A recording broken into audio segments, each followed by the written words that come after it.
Welcome, and thank you for joining today's webinar on grant programs for farmers in Wisconsin. I'm going to stop sharing for a second so that you can put a face to the voice. My name is Diane Meyerfeld, and I am the Sustainable Agriculture Coordinator for UW-Madison Extension. I'm also the Wisconsin contact for the U.S. Department of Agriculture SARE program, which I will talk about shortly. We'll be hearing from four speakers today, but they will be representing more than four grant programs. So Judy Clendenning will lead off with a presentation about the Value Added Producer Grants Program. I will speak about the SARE program. Andrew will cover a number of programs that are administered through the Department of Agriculture, Trade, and Consumer Protection. And Lindsay Rushford will present about a program that is a partnership between DATCAP and Extension. But first, when does applying for a grant make sense? We did a webinar a couple of weeks ago about the basics of framing a grant application that went over a lot of this, but I thought I would do a very quick recap. And number one is, does the grant program's mission align with your goals? And you will hear about how each different program has a different mission. And so as you listen to today's programs, think about whether that mission actually fits your goals. If it doesn't, then either they won't award the grant, or if you twist what you want to align with the grant program, but it doesn't actually fit with your own farm's mission, then that grant, even if you get it, is really not going to move you forward. So the second thing you really have to think about is whether the funding and timing meets your needs. If your grant needs are for $70,000 and the grant program is for up to $12,000, it's not going to meet your needs. Or probably even more common, if there's a project that you really want to get started on in the next month or two, none of these grants are going to be able to tell you that you're funded within a window of a month. So you have to figure out something that works for the timing of the grant as well as your needs. The next thing is whether you're eligible to apply. Each grant program is framed for a specific audience of applicants. So listen carefully to that. Today's whole webinar is about farmers. So most of the grant programs we're covering today are explicitly for farmers to apply. However, there are also grant programs that are for educators to apply. There are grant programs that educators can apply in partnership with farmers. There may be grant programs that you have to be a university. Those are not ones we'll cover today, but always look at who is eligible to apply. Is the chance of getting funded reasonable? And this is always a judgment call, and all grant programs, you are not guaranteed to be funded.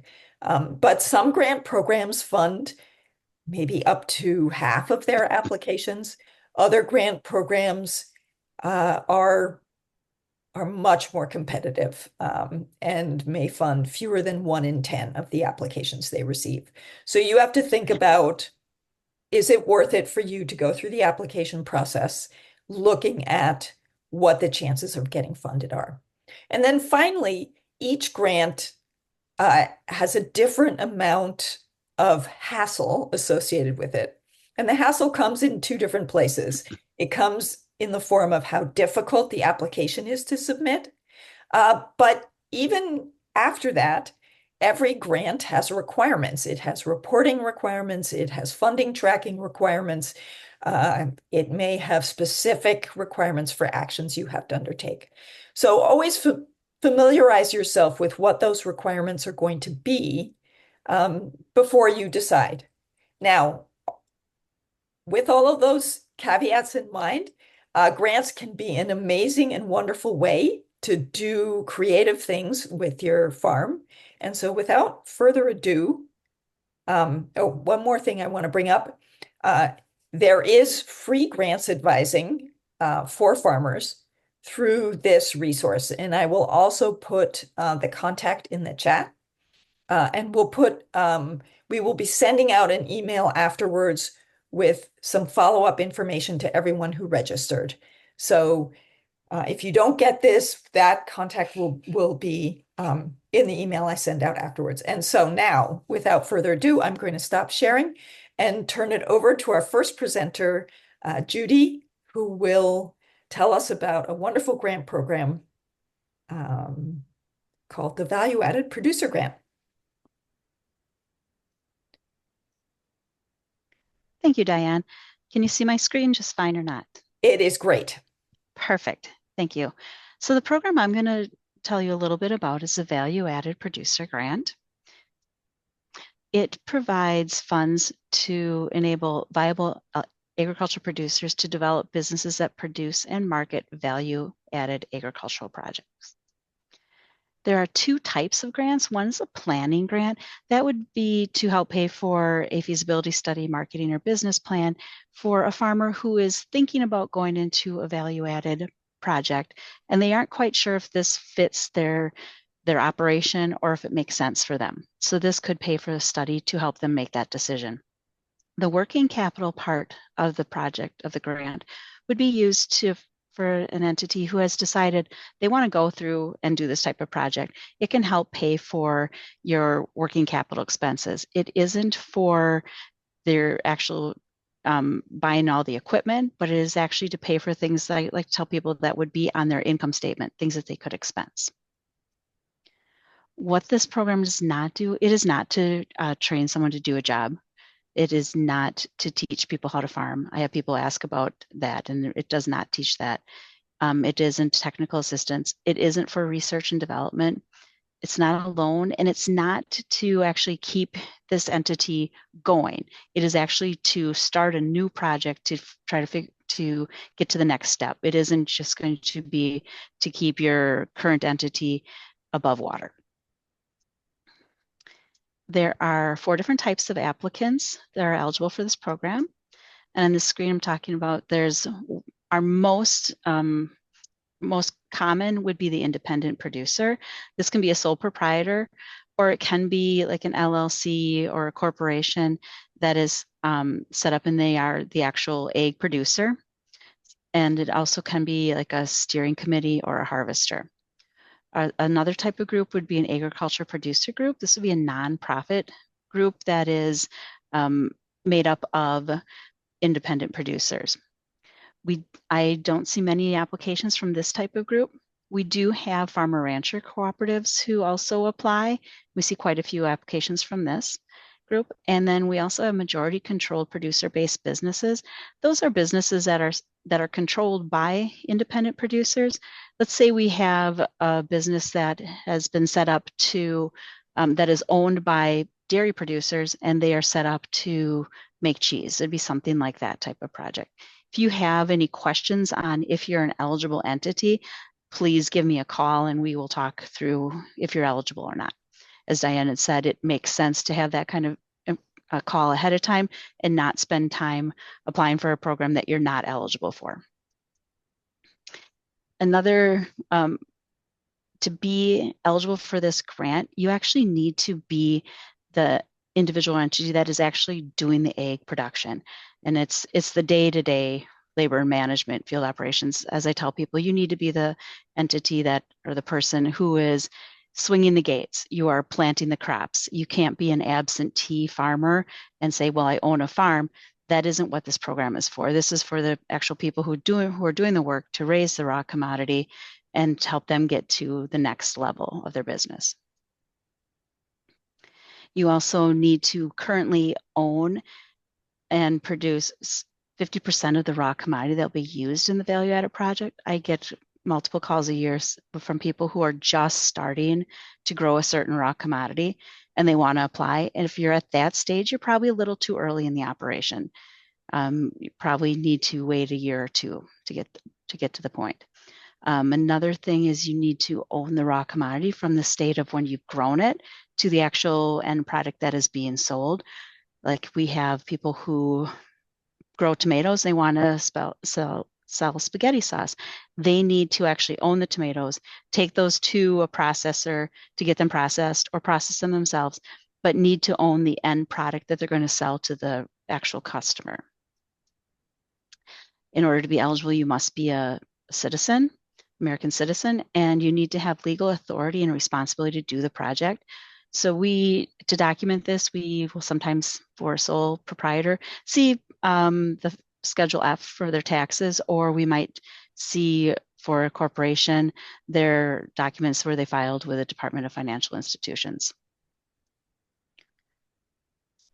Type of projects. There are multiple different ways to come into this program. The one we see the most often is a change in physical state, and that's easiest to explain. We're saying the tomatoes into spaghetti sauce. You can see that we started with a raw commodity and we ended up with a different product that is made from it. That's what we see most of. You can come in if you're produced in a manner that enhances value of the agricultural commodity. That would be something like if you're growing organic carrots and you're selling them as the organic carrots, and that makes that because of that you can actually make more money on them than opposed to just regular carrots. There can also be physical segregation. Let's say you have GMO raw commodities and they're segregated from non-GMO. That'd be a way to come into the program. We also have the farm and ranch based. Judy, you are frozen on my screen. Looks like we lost you temporarily.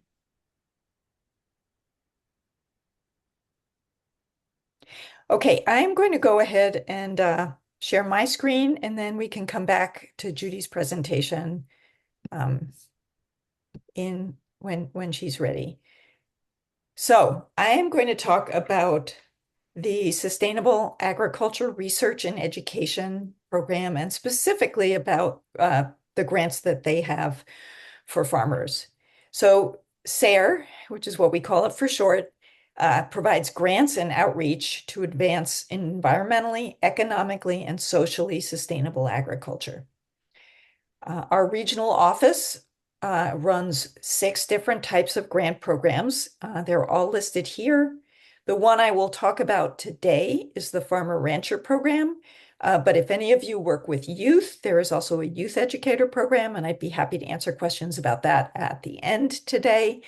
There's also this partnership program for farmers to do a project in partnership with an organization, which could be Extension, it could be a nonprofit group, it could be an educational facility or something else. Anyway, so these are the 6 grant programs, and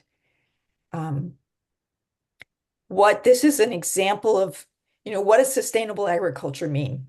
SARE sees it as being, as I said, environmentally, socially, and economically sustainable.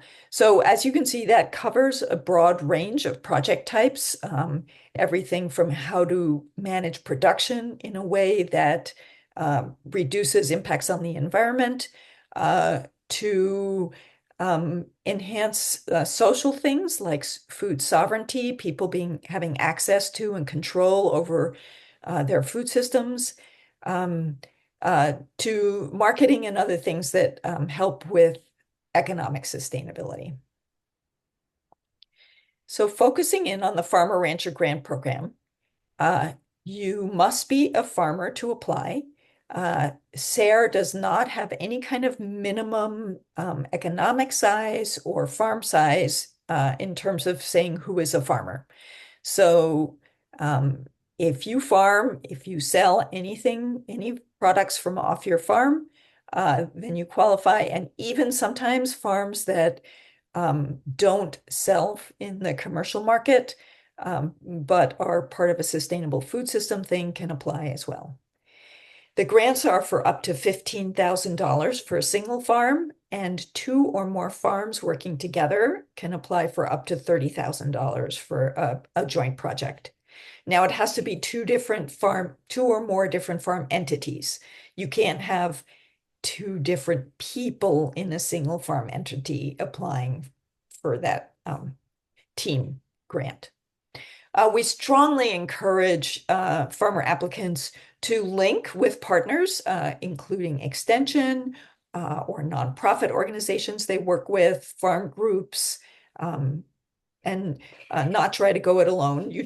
You can apply all on your own, but we find that often projects are stronger when people are working together. This year, proposals are due on December 5th and at 4 p.m., so not at midnight. And, with those deadlines, you may also have to pay attention to, the time, and it's 4 p.m. Central Time. Some grants will list times Eastern Time Zone or Western Time Zone. And you will hear about whether you're funded in late February of 2025. So I think it's useful to go through, well, what do people look for once your application is in? They look at, is the person submitting the application, do they have the qualifications? Can they actually carry out the project? The biggest thing is the project design compelling? Does it look like it will work? Is there a clear plan? Very important, how does it contribute to sustainable agriculture? Does it build on and add to existing knowledge? And does it address all three of those aspects of sustainable agriculture? And then another thing that SARE cares deeply about is that you're doing these projects to answer a question you have to move your farm towards more sustainability, but do you have plans? It's very important to them that whatever you learn gets shared with other farmers and other organizations. And then they also look at the evaluation plan and the budget. So here are some examples of projects that have been funded within recent years in Wisconsin. There are many, many more that have been funded, but this is just a set of examples. You can find out all projects that SARE has ever funded on the SARE database. And I will put the link to the SARE website in the chat. And then in the follow-up email, I will again have information for how you can find that. If you are interested in a SARE grant, you can follow up by emailing me. You can look at the North Central SARE website. You can call the North Central SARE regional office. You can also email their office and ask to be put on the mailing list for any future application proposals. And also, they're running a webinar tomorrow on how to do a SARE Farmer Rancher Grant application. So I think with that, I'm going to stop sharing. And Judy, we'll see if you can continue on Can where you you left hear me off. now We or can not? hear you now. We can hear you. I have no idea what happened. Might be the gremlins that were in my computer yesterday have come back. We'll see. And I see a question there. We are going to also make the slides available.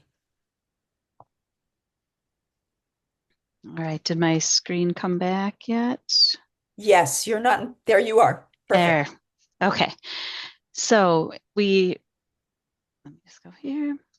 So the eligible uses of the planning grant funds would be to, as I said earlier, to pay for a feasibility study, business plan, or marketing plan for a qualified consultant. It doesn't pay for the actual applicant to do the study themselves. It pays for someone else to do it. And then some common examples of the uses of working capital funds would be to pay for costs of processing the raw commodity into the value-added product.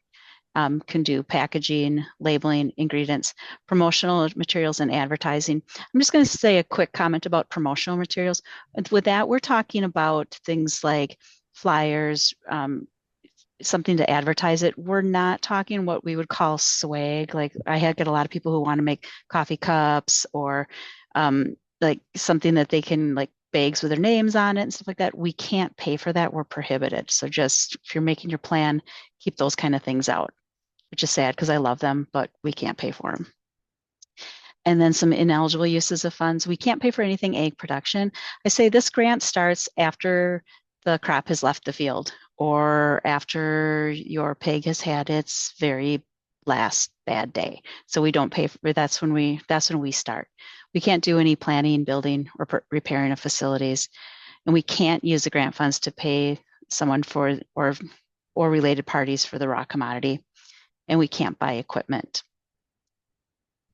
And there are matching funds. So this is a 50% grant. It's a one-to-one match.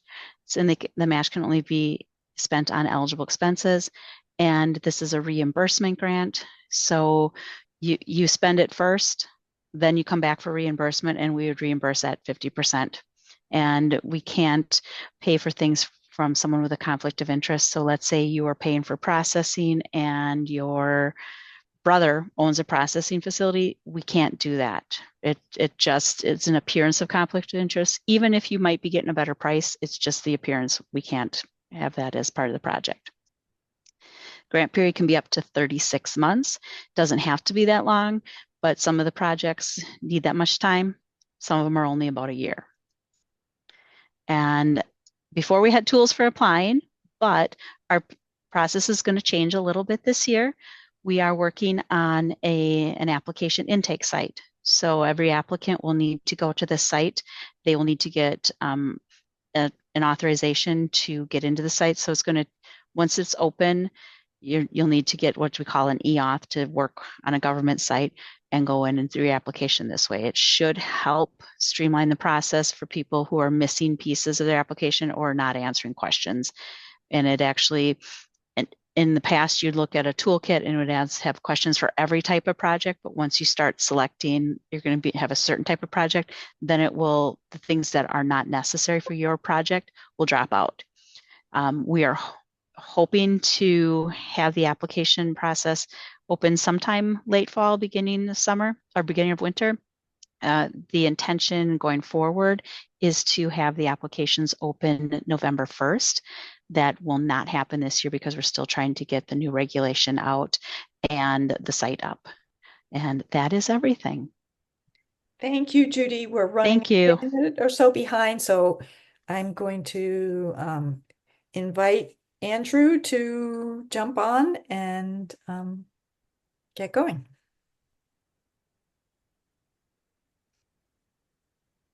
Great. Thank you, Diane.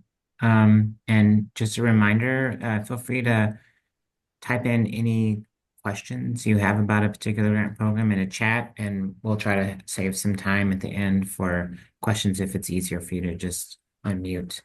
So Lindsay Rushford and I will be talking about a few different grant programs here, and we're not going to go into a lot of detail about reviewing criteria or some of the other specifics. We're going to keep these brief, and I encourage you to, if you're interested in this and it seems like something that is a good fit for you, to go and download the RFP and give that a read. And if there's still questions about whether or not you would be an appropriate match, or if you're eligible, then reach out to the appropriate program staff person with those kinds of questions. Which in some cases, it might be me. In other cases, it will be someone else. So we'll go ahead and get started.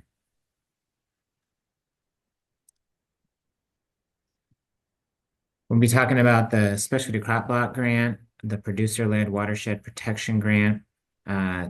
Lindsay will be talking about the Commercial Nitrogen Optimization Pilot Project Program. Then we'll talk about the Buy Local Buy Wisconsin Grant and finish up with the Dairy Processor Grant and the Meat Processor Infrastructure Grant. So the Specialty Crop Block Grant is administered by each state, but it's USDA funding. And so in Wisconsin, the Specialty Crop Block Grant is an economic development related grant that's to enhance the competitiveness of Wisconsin's specialty crop industry.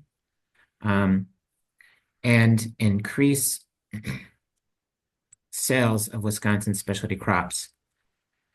The projects can really be quite diverse, focusing on research, production, marketing, market development, product development,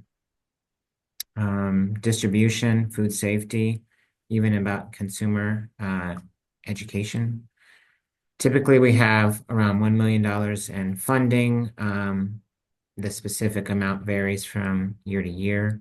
Awards can go up to $100,000. And this idea of match, which was mentioned earlier, the specialty crop block grants do not require match. Applications last year were due in February, so we're kind of anticipating a similar timeline. So in 2025, the RFP should be released in December, early January, sometime like that. So what are specialty crops? Well, they are special, but it is a USDA term that really is about non-commodity supported crops. And those can include fruits, vegetables, herbs, tree nuts, dried fruits, horticulture plants, landscaping plants, or nursery plants, including flowers or floriculture. Specialty crops can include processed foods, but the ingredients have to be over half specialty crops. So that has to be taken into consideration. And then the one thing to note is to be a competitive or an eligible project, you need to have a project that is going to benefit the entire industry and not just yourself. That's something that you need to either articulate through partnerships or through outreach efforts, which is required, and that this project needs to benefit the larger industry, whether that is specific to a specific crop or at large specialty crops.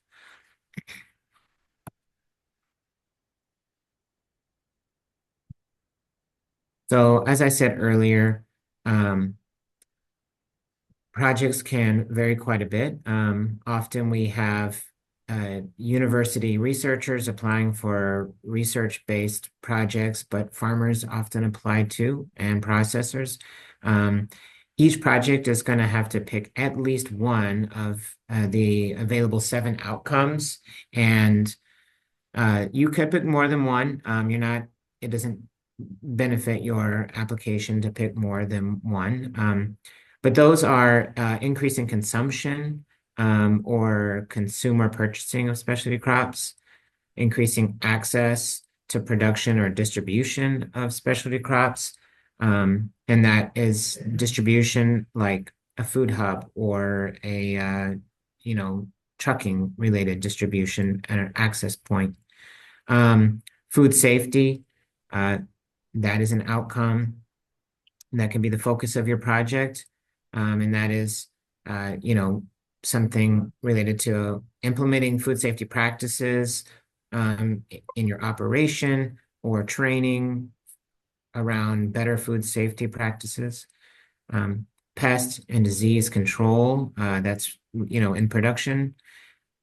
New seed varieties or new varieties of specialty crops. And then research and development and environmental improving the environmental sustainability of specialty crop production.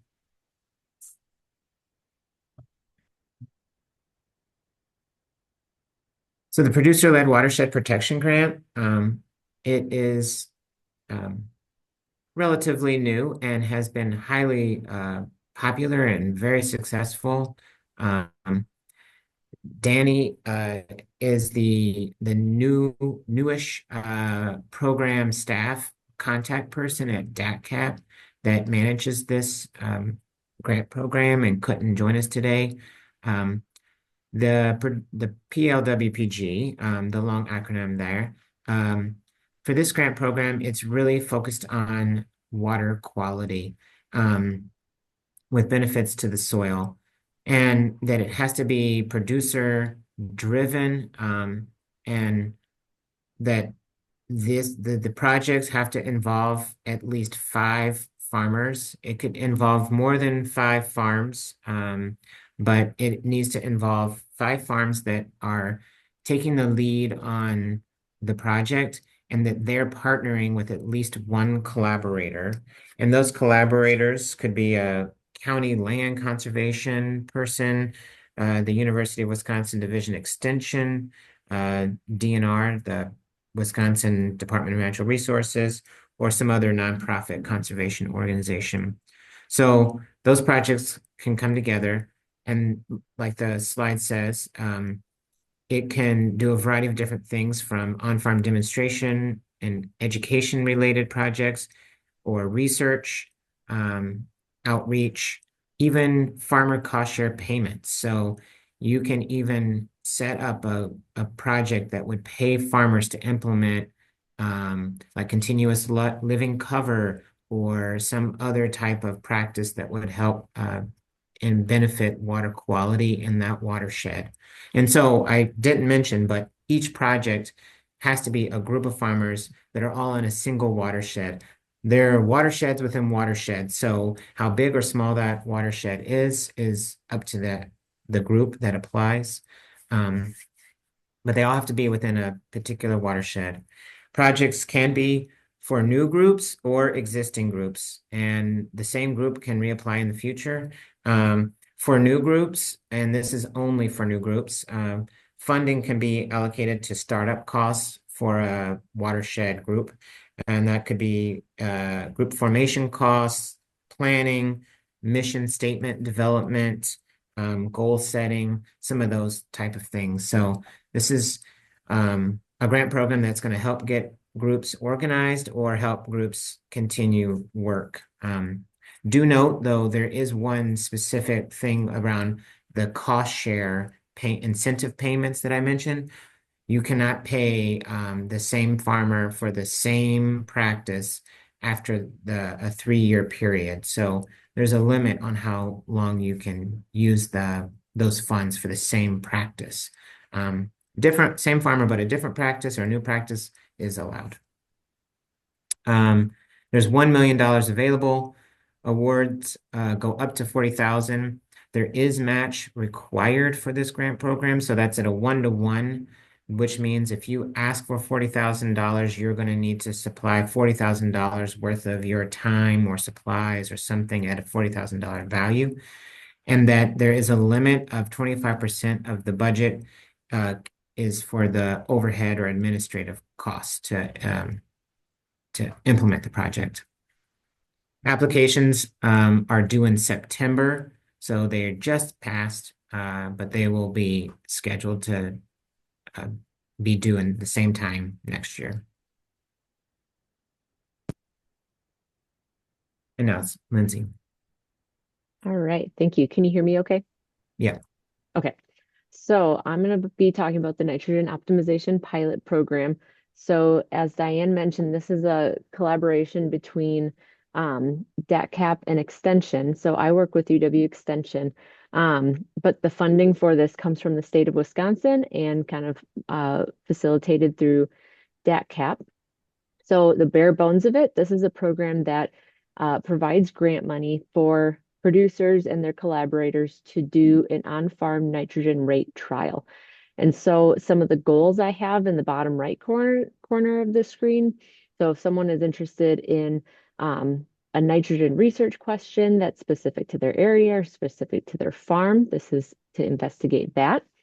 Improving commercial nitrogen efficiency across Wisconsin. So some of the data coming out of these projects, the numbers might go back into revamping Extension's nitrogen recommendations, reducing nitrate in surface and groundwater. So this ties in really well with the producer-led grants. And so we're trying to find optimal nitrogen rates on someone's own working farm.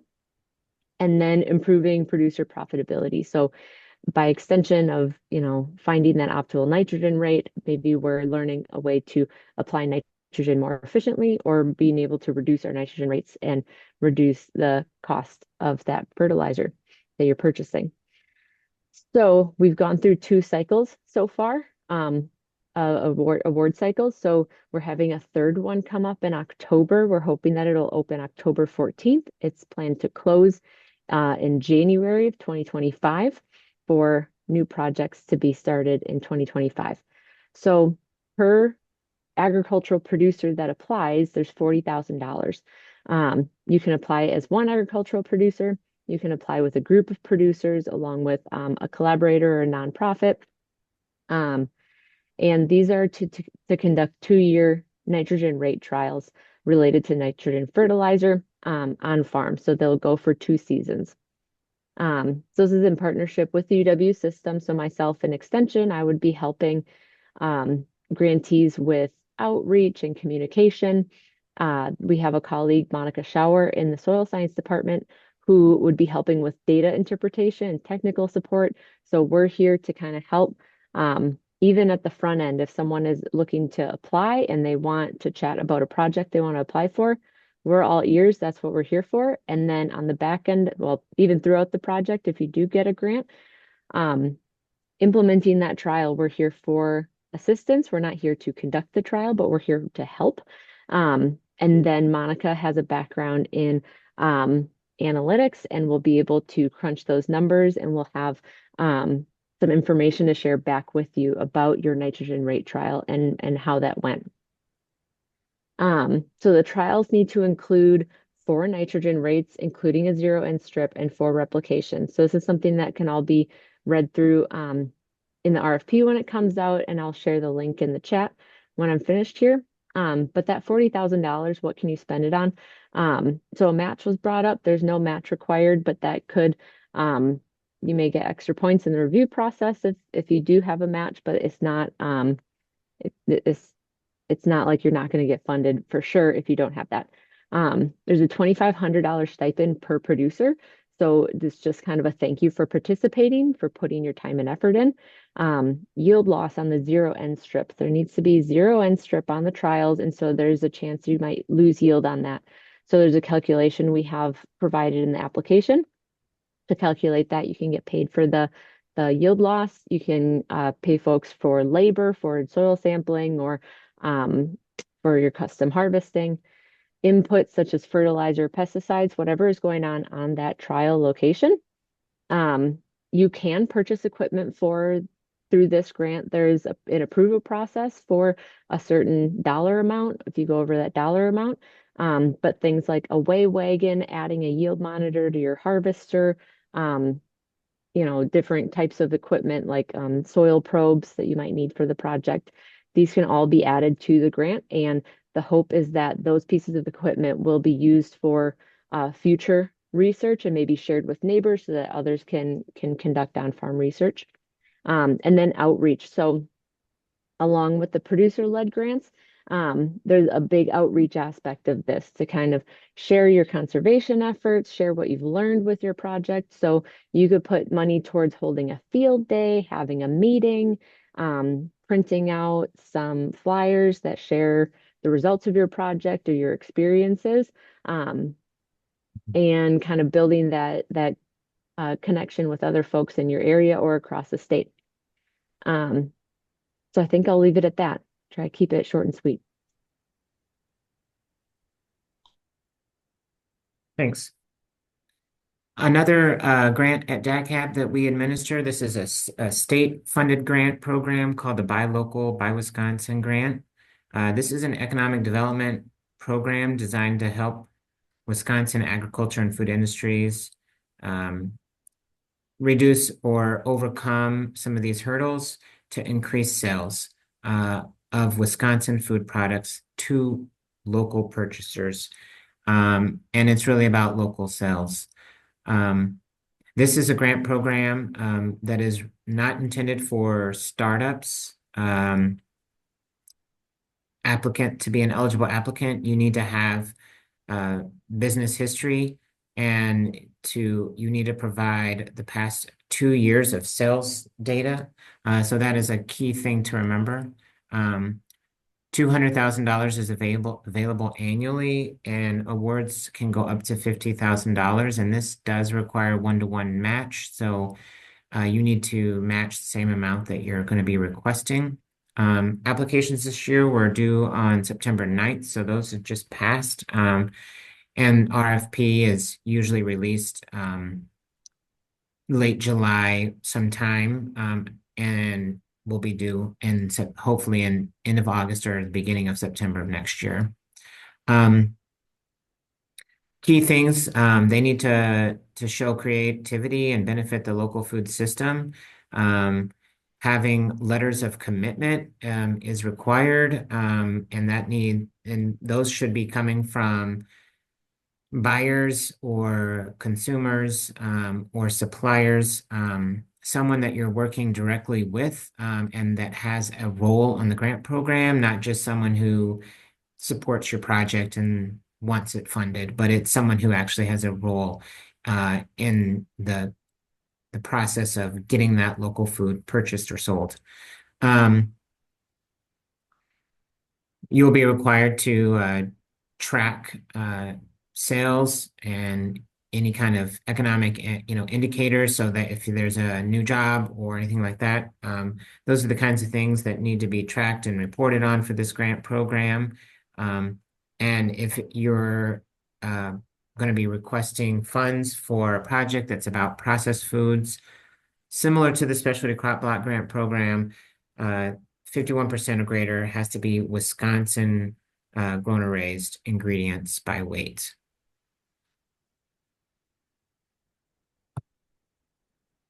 The next grant program is the Dairy Processor Grant. This program is really targeted towards the dairy processing industry. It's going to be for licensed dairy processing plants or operations. The goal of this grant program is to help those operations modernize or address some kind of obstacle or challenge to improve profitability, to foster economic innovation and growth. There's $500,000 available annually. Awards can go up to $50,000. You can, use some of those funds for a consultant, to improve staff, operations through training, and it can buy supplies that are at $10,000 value max. So it can't be really used for large pieces of equipment, but it can purchase items that are under $10,000 in value. The Dairy Processor Grant is one of the grants that hasn't just passed. The due date is October 7th, which is coming up soon. They're due by midnight that day, our time zone, Central Standard Time Zone. And it does require a match of 20% of the grant award. Grant awards, the projects can go up to 2 years. They're not necessarily required to be that long, and reports are every 6 months. Lastly, I will talk about a relatively new grant program here at DACAP, the Meat Processor Infrastructure Grant Program. This is really a similar grant program to the Dairy Processor Grant, where the focus is instead of the dairy processing industry. This is on the Wisconsin meat processing industry. Funding can be used for operating expenses, working with, consultants and training, just like the dairy processing grant. But one thing to note about this one is it can be used for equipment installation, and construction. So it has a broader, has more things that are eligible expenses for this program, including that capital investment, which is pretty unique. Awards, when the grant first came out, the awards were higher and there was more funding. Now the funding is going into the future, going to be at a similar rate, around $500,000, but the individual awards can be up to $50,000, and it does require a 1-to-1 match. Proposals this year we're due in March. That is the anticipated annual time in which proposals will be due every year. And so projects really need to increase of meat processing's ability to process more meat, allow for farms, whether that is their own farm or other farms that are going to be using the facility, to be able to increase their production and get more meat, whether that is cow or pig or chicken, into the supply chain, the food supply chain. Similar to most any grant, competitive proposals will demonstrate industry-wide benefit and community buy-in. Applicants can be new or existing meat processors. The idea is that you have that license at the time of application. If you are working on getting licensed, then I strongly encourage that you reach out to me or Jeff Swenson, who is the project contact, the program staff contact, to make sure that you are meeting the eligibility requirements. And for that license, it can be state licensed or federally USDA license, but there needs to be, it is for someone who has a license. And that is it. Thank you very much. Great job, everyone, keeping to time. I know each of us could have spoken for a full hour about each of our programs. I don't see any questions in the chat, but I invite any of you to unmute yourself if you prefer and just ask a question verbally, or if you want to use the raise hand function, we can call on you. While we're waiting for people to come up with their questions, I will just note that this is a ton of information. Every single grant program will have a set of instructions on how to apply. Confusingly, that set of instructions can have different names. For SARE programs, it's called the Call for Proposals, and that will have everything from what the deadline is to what things you may or may not put into your budget, to who is eligible to apply. And in most cases, that set of instructions will also give you some contact information if you have questions that set of instructions doesn't cover. So that really, if you're interested in a grant, if you've heard something today and you think, I want to dig more into that, search for that grant program on the web, find either the current or old call for proposals, notice of funding availability. I don't know. They have lots of different names, but search for basically that instruction set.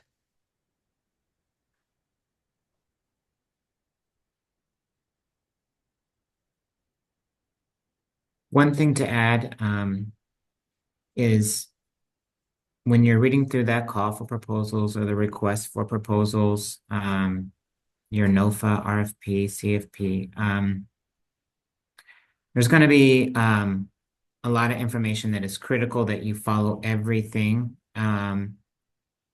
Make sure that when you're putting together all the materials that you need to do or filling out the application that needs to be filled out, that you always answer directly, tersely, every question, and don't offer extra information. Oftentimes the challenge with writing a grant proposal is making it short enough that really communicates what you're trying to accomplish. But oftentimes in a project narrative, less is more, and trying to get someone else to read it that doesn't know anything about your project and find out where those points are that aren't very clear that could be clarified. And then lastly, in addition to reading that RFP or that call for proposal many times before as you put together your project, try to find out if you can see examples of projects that have been funded in the past. A lot of these grant programs make that information available to see a summary or some kind of list. Seeing what gets funded and then comparing that to what the RFP is asking for is a great way to kind of like really digest and understand what that grant program is all about and what they're really trying to ask for. So that one, you can make sure that it's a good fit for you, but two, that you put together a proposal that is competitive and not going to be something that, unfortunately, you put together a weak proposal that's just, time and effort that you've kind of wasted. So, And I have one quick response to that, and then I see we have two good questions in the chat. And one response to that is, sadly, it also can often happen that there are more good proposals than a program can fund. And so if your proposal didn't get funded, it is worth, first of all, asking for information about why it didn't get funded, and then trying to read the tea leaves on whether it's worth your time to resubmit that proposal either to that program or to a different grant program. Because it can happen that it doesn't get funded one year and it might get funded in a subsequent year. But also, even good proposals sometimes don't get funded, and it doesn't reflect badly on you. It's just because these programs are popular. Judy, can you address this question about how to sign up for updates on the release of the Value Added Producer Grant Program? Sure. So you can send me an email and I can put you on a list. I would also suggest actually periodically checking the Value Added Producer Grant site. I haven't been told when we'll be opening up our application deadlines, but whoever wants to, I will drop my email in the list, and then I can put you on our list and get you set up so we can contact you. Great. Do you want to drop your email in the chat too for people? Yes, I definitely will. And then there is a question, and I do not know the answer to this question, so I'm hoping someone else does, about whether there are grants to assist with restoring historic barns. But that does raise the point. We covered grant programs that are popular grant programs in Wisconsin, but we have definitely not covered all the grant programs that are out there. And so I encourage you to look at the Michael Fields website to see about other potential funding sources that might be out there, and just keep your eyes and ears open and talk to people about it. Andrew, do you know if there's any funds for restoring barns? I don't. I'm not very familiar with that. In general, most grants are going to be for implementing ideas and projects, expanding something. A lot of times grants are not going to be connected to the capital asset, so improving or building or constructing some kind of building. They're rare when they do come up, mainly because grants are like, whether it comes from a organization or from a public source, they're kind of a way to say we've collected this money and that we're asking people to do something for that larger group. If it's state or federal funding, you're doing something that's going to benefit the state or everyone. And so a lot of times they shy away from a lot of the capital asset related type of projects because that is too much benefit to the individual applicant. I do see that one of our participants Yeah. has put a link in the chat that may provide some information about potential funding sources. So as we don't know all the funding sources that are out there, also grants are only one type of funding source. There are also cost share programs, and part of the reason that grants typically don't cover things like capital assets, like buildings, is that in many cases, not necessarily for restoring old barns, but in many cases, that is something you can get a loan for. And in many cases, the idea of these grant programs is to provide funding for something that you can't go to a bank for. Trying out a crazy new idea on your farm is something that you often can't go to a bank for. This there's another question for you, Judy, which I think I know the answer to, but I'm going to let you answer it about whether shelling and roasting nuts would be an eligible activity for a value-added producer grant. So I was just typing an answer, but yeah, so we'll talk about it. That would be something we'd probably need to get together and talk about because you need to make sure that it isn't actually part of the harvesting process, but actually part of the actual processing process. So if you have a project like that, it's always good to call and we hammer that out. Some of them are real easy, like the tomato to spaghetti sauce. Sometimes things like shelling nuts, is that harvesting? So that can't be part of it. So we'd want to talk through what your whole project is and see if we could determine if it's eligible or not. I'm sorry, it's not a great answer, but sometimes that's the best one to have a one-on-one conversation. And the reality is that people have so many different ideas that, yeah, a lot of times it does require talking with a program staff. Right. I get a lot of calls on people wanting to do a honey project. Like, I have honey, I'm going to sell it. And I'm like, great, but your honey is the raw commodity. It's not the value-added product. It's the raw commodity, and that's not what the grant's for, to sell the raw commodity necessarily, unless it's a local food product. But that's, like I said, we need specifics. It saves you a lot of time putting that. You don't put together an application for something that's not eligible. Now, I will say that a lot of nuts, for example, hazelnuts, the harvesting equipment does not crack them. It has to be a separate step. Yeah.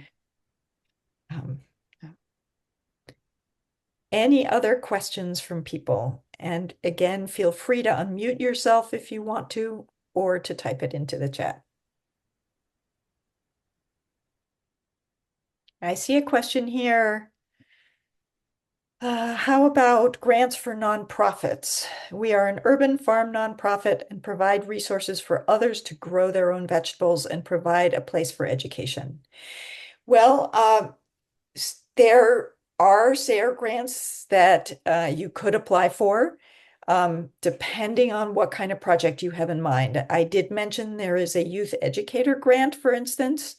So if you work with youth, as part of your nonprofit, you could certainly apply for a youth educator grant, assuming that you will do something associated with sustainable agriculture. But most nonprofits doing agriculture are interested in sustainable agriculture. And you could also do a partnership grant. So if you have 3 or more farmers that you work with through your organization, then you could do a SARE partnership grant based on that. Also, Andrew just put in another source of grants that you would likely be eligible for. So Andrew, I invite you to unmute yourself because the recorded version can't see the chat. Yeah. In general, as a nonprofit, you would be eligible for a lot of different grant programs, but as Diane said, it really depends on what you're trying to accomplish. And making sure that those goals align with the grant program, whether that's youth education or, trying to help people grow their own food or trying to get food into the school district. It really depends on what you're trying to do. If you're trying to help address some kind of urban food production related question around, sustainably farming, that's going to be a different grant than if you're trying to talk about food sovereignty. But it really depends on the topic of what you're trying to accomplish. And you might be trying to do a few different things and could fit in various different grant programs. But in general, this happens to be one that is really all about empowering communities to, have control of their food and be able to, essentially feed themselves. It's great USDA program. It's a federal program, so you would apply via grants.gov with against people from all over the country. And then there's another great question in the chat about whether there are any grants for working with refugees in agriculture. And again, I will say this could be a project that would be eligible for a SARE partnership grant Yeah. to get people established. But there are also other programs. There is the USDA Socially Disadvantaged Farmer and Rancher Grant Program that I think might work for a project along those lines. It's also called the 2501 program. Yeah. Andrew, you may know of some other programs that are relevant for Yeah. that as well. And Well, again, the the Michael Fields community, website might have some information. definitely. The Community Food Projects Competitive Grant or the CFP grant would work for that. Even the Specialty Crop Block Grant, there's actually, when you look at the scoring criteria, there's a few bonus points if you're working with underserved producers, which would include refugees in agriculture. So there's a lot of grants out there. Again, it's not necessary. Each grant is going to prioritize different kinds of objectives. So the grant program is trying to create some change in the world or in the food system, and whether it's on water quality or how we use nitrogen, or how kids eat. And it's like, do you help accomplish that goal? If yes, then you need to come up with a compelling, interesting, innovative project that helps accomplish that grant program's goal.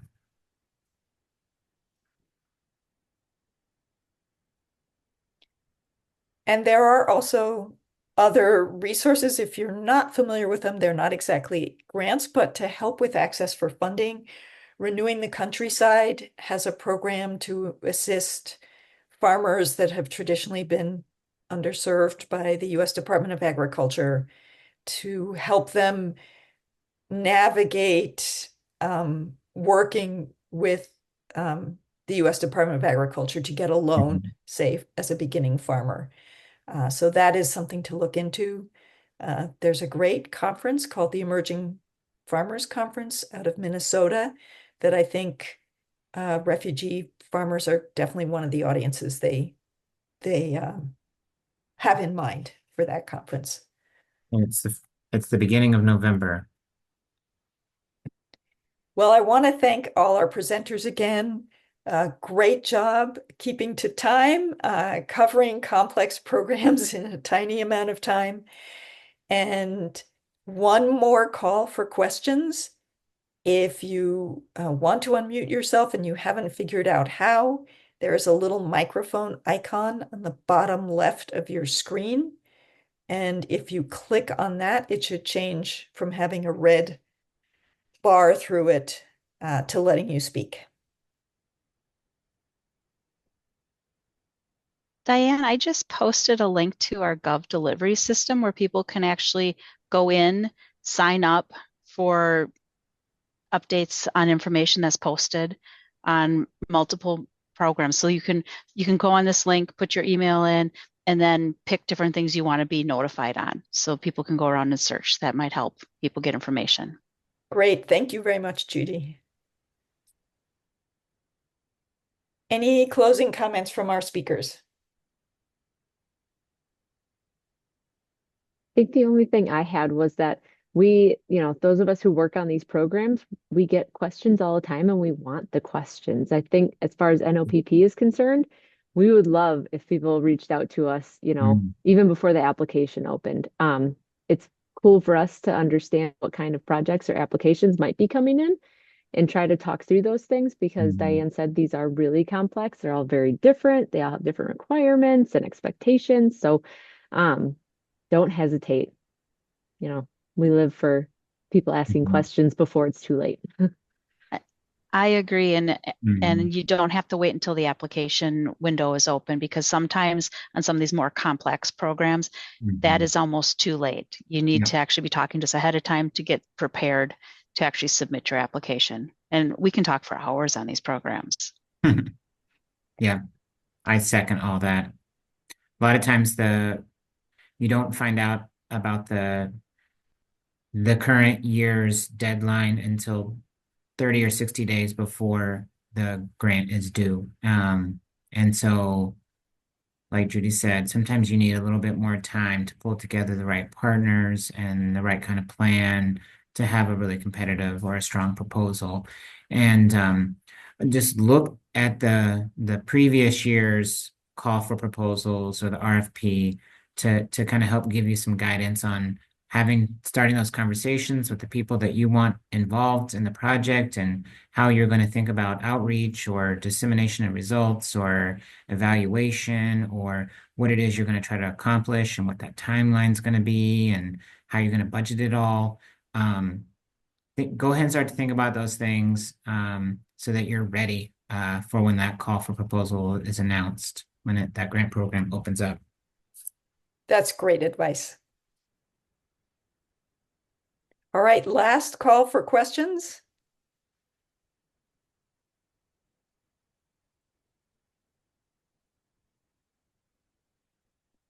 Then I will say thank you to everyone, and I will end the recording.